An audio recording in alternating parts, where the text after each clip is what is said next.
Hey guys, Tom Mobile back again. Today I'm going to be unboxing the Galaxy Z Fold 3 and also the Galaxy Watch 4. So these guys just arrived in the mail today. I did do a pre-order.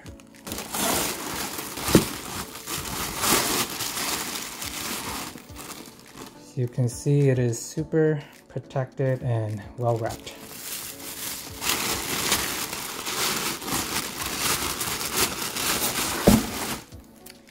I mean, these phone and accessories are more than $2,000, so I'm glad they did take all the necessary precaution.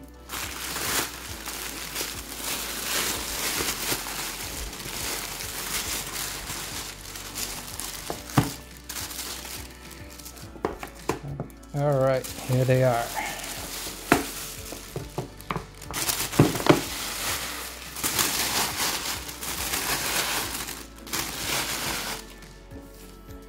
Throw these guys aside. So right here we got the Galaxy Watch 4 Classic. Very long and thin box. Now we got the star of the show, the Galaxy Z Fold 3 5G.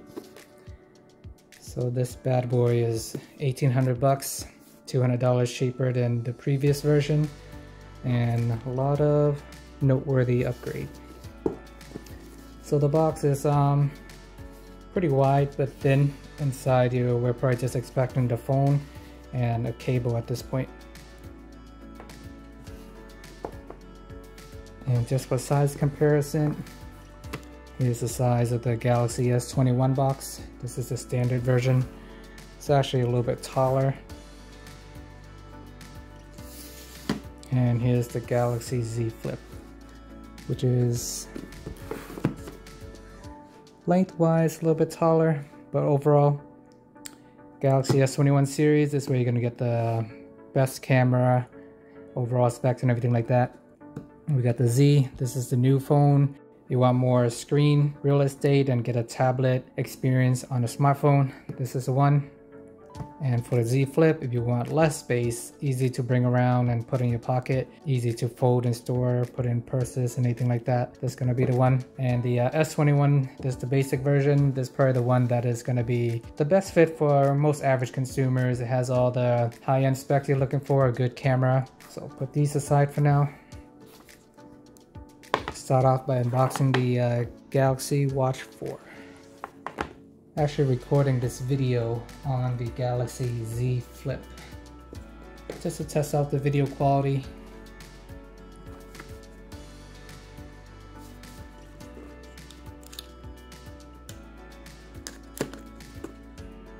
Cut the top and bottom.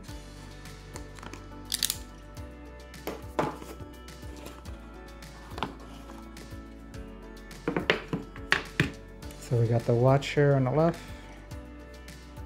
And we got this other box.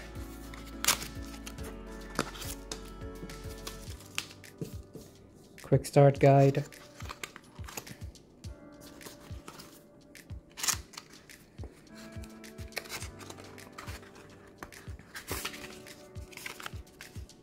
Nothing else in here.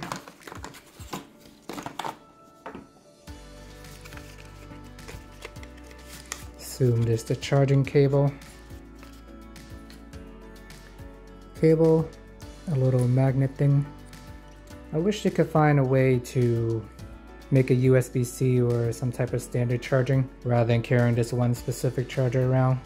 It is not fast charging, but in 30 minutes you can get 10 hours of use and you can fully charge it in under 2 hours. The maximum capacity is only 5 watt.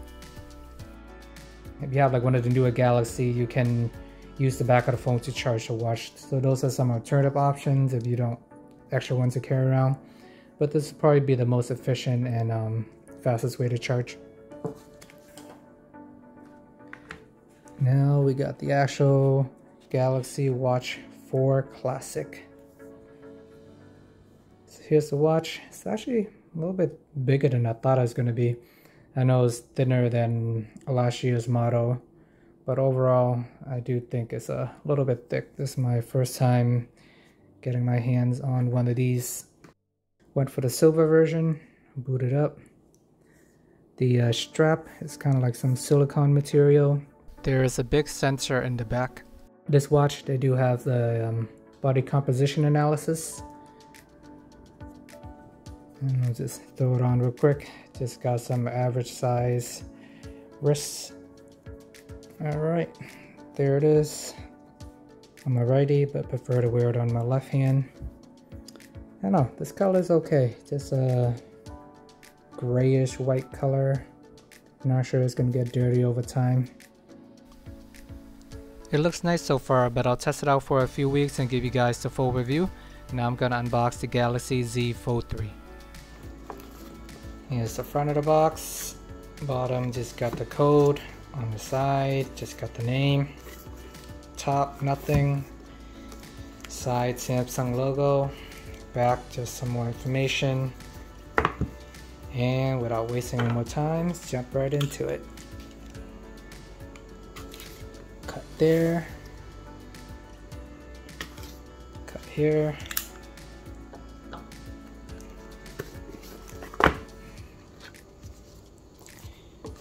Alrighty, here is the $1,800 phone.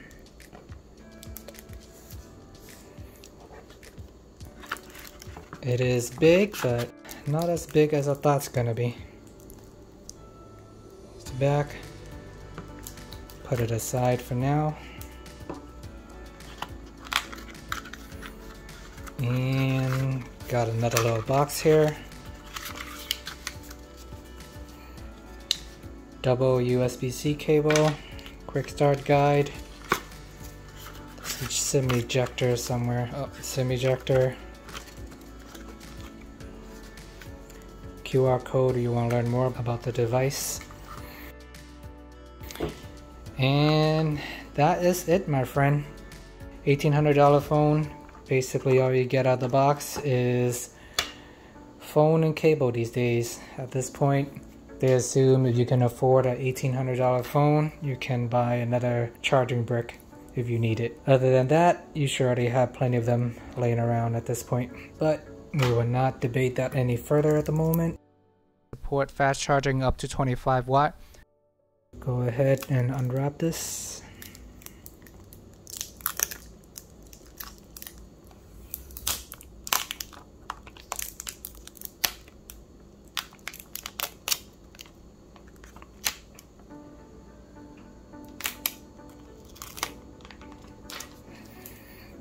Okay, this is my first time getting my hands on the Galaxy Fold.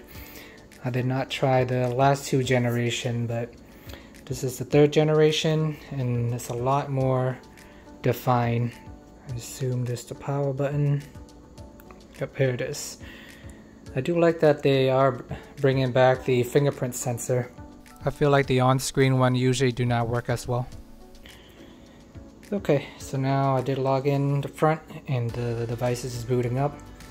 And once again, I do like that you get like a full display on the front cover. It's very long and narrow, so you can definitely text with one hand, but if you want to reach on top, you gotta shift your hands around. Look at the side of the phone, got the Samsung logo, and the back. Got the triple camera setup, flash.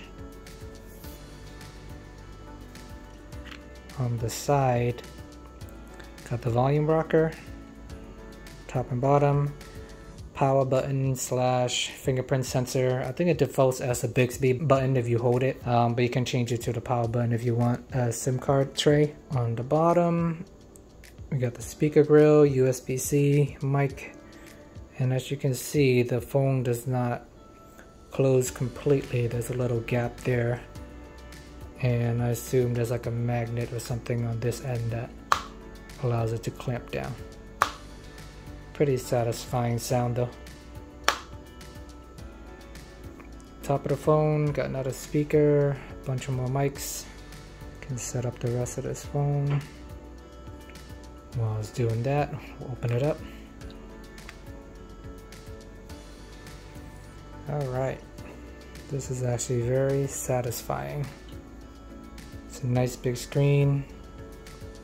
And actually when the screen is really bright, you don't even notice the crease in the middle, because there is supposed to be like a little crease there. Oh, here it is. So you bend it, you can see it, but if you look hard enough, you'll find it. But if it's a bright screen, you don't really notice it. I feel like on the Z Flip, it is pretty noticeable right away. Okay, and as you're setting up this phone for the first time, they actually give you some instruction to take care of your phone. Pressing the front of the camera lens, it's like the camera lens up there, to tell you don't press on that with a pen or a fingernail. You might be able to cause damage to the under display camera. So right now on the white screen, you can actually see it's there. It's a little pixelated and yeah, blinking a little bit. This phone is supported by the S Pen, but you have to buy it separately. It's about $50 for the pen, and once you do have the pen, you don't really have anywhere to store it, so you might as well get the case. And the case is 80 bucks, and it comes with the case and the pen. Versus just buying a pen on itself, then you will have two loose items to carry around. And you do have to use the specific Galaxy Fold pen. Any of the other older ones not going to work. The newer pen is designed to work on the screen and the technology. Some of the older S Pen will cause damage to display because it's sharper, but the newer pen, it has like a certain mechanism to make it adapt and work well on the screen. Basically tells you when you close the fold, make sure there's no keys, coins, or any random stuff in the middle. So if you're closing up the phone, just make sure it's clear so you don't damage the screen.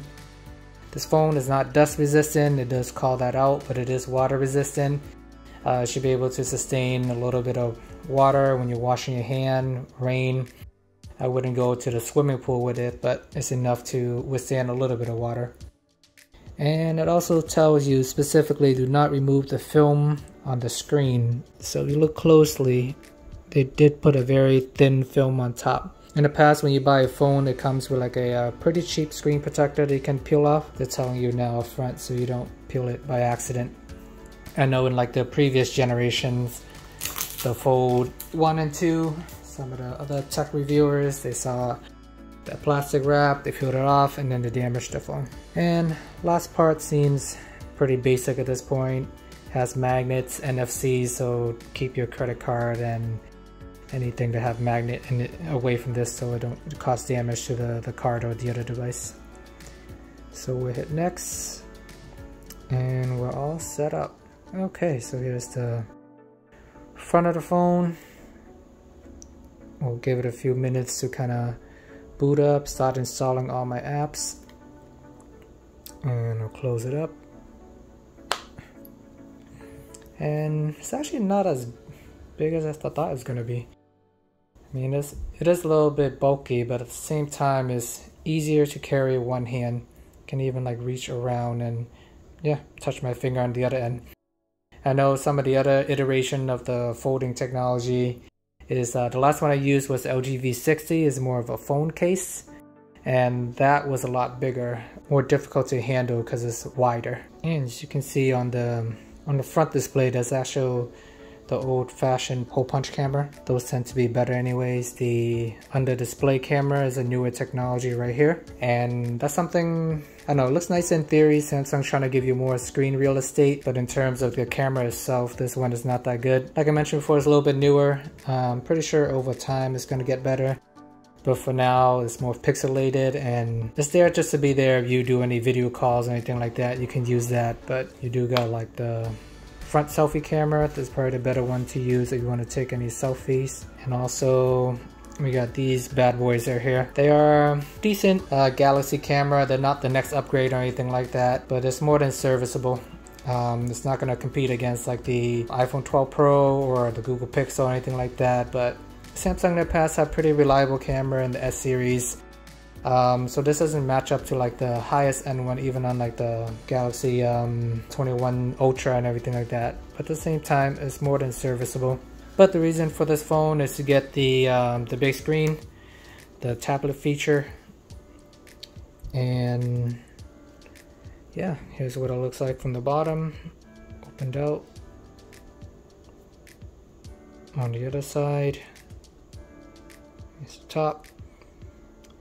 camera does kind of stick out a little bit, but that's pretty normal at this point. I feel like the more you spend on the phone, the bigger the camera you get, literally.